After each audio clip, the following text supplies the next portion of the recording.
Welcome back to another episode of Deliverability Dialogues, the podcast where we dive deep into the mechanics of email deliverability. I'm Alex. And I'm Jamie.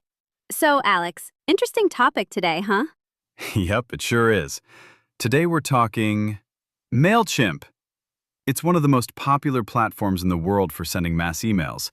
But just because it's user-friendly doesn't mean you can just load up a list, hit send, and expect perfect placement. Yes. We're going to talk about how to use MailChimp to send mass email. The guide we are discussing today breaks down the process into 9 essential tips, starting from basic navigation all the way to hitting that schedule button. We are going to look at this specifically through a deliverability lens. You got it.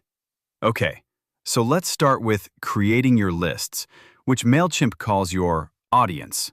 When you navigate to the Audience tab and hit Create Audience, you are asked for your audience details. And this is where a lot of senders make their first deliverability mistake. MailChimp asks for your default from name and email address. Right. Setting up campaign settings with a recognizable sender name and address is crucial because it builds immediate trust with your recipients. If your from name is generic or mismatched with your brand, your subscribers are going to ignore the email, or worse, mark it as spam. Consistency here is key to establishing a healthy sender reputation. Which brings us to the next critical point in the guide, the opt-in form. The blog explicitly highlights how an opt-in process involves asking subscribers for explicit consent to receive emails, usually by having them check a box or fill out a form. And from a deliverability standpoint, we always recommend going a step further with what the guide mentions, the double opt-in. This means they receive a confirmation link sent directly to the email address that they have to click before they are officially on your list. Double opt-in is a deliverability superpower.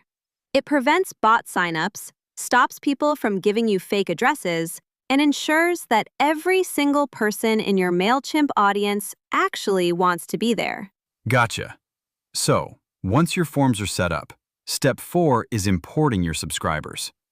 Importing is the most common way to add multiple contacts. But Alex, quick warning here. Before you import any bulk list into MailChimp, you must verify it.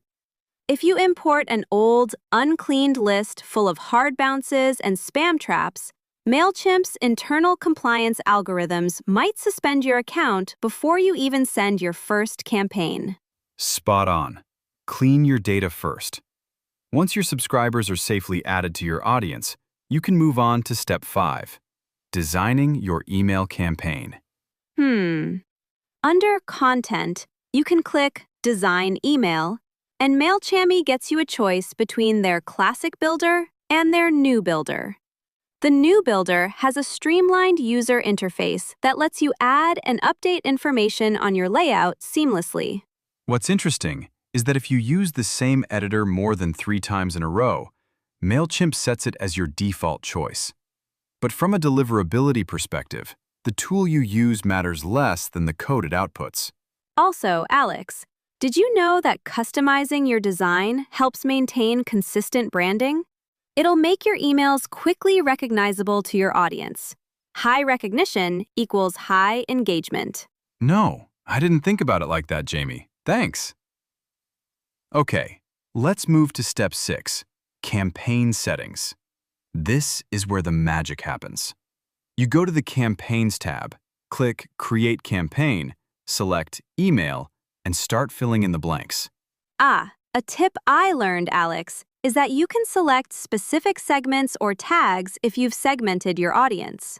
Wow, Jamie. Segmentation is a deliverability cheat code.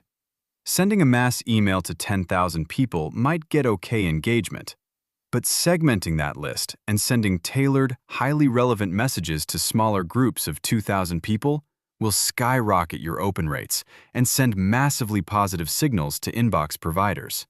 Exactly. Next is the Subject section. You can enter a subject and preview text to make your email stand out. Don't overlook the preview text.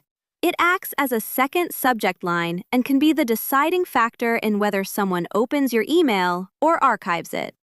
Great! So, after your content is locked in, you hit Step 7, Preview and Test. In the Campaign Builder, there is a Preview and Test button in the top right corner. Yep. We can use this preview mode to see how our email looks on different devices and email clients. Finally, Jamie, we've reached the end. So, MailChimp actually provides a bulleted checklist. You can review it to ensure you haven't missed anything. And then you have two choices. Click Send to dispatch it immediately, or click Schedule. Nice. And that's how you use MailChimp to send mass emails the right way. It's all about explicit consent, clean data, consistent branding, and rigorous testing. If you want to walk through the exact step-by-step process we covered today, along with screenshots and extra tips, you need to read the full post. Head over to inboxally.com/blog and search for How to Use MailChimp to Send Mass Email. Or just search MailChimp. You got it. That's it, guys. Thanks for joining us for another episode of Deliverability Dialogues. Build those audiences carefully and test those campaigns. See you next week, folks. Have a great rest of your week and happy inbox allying.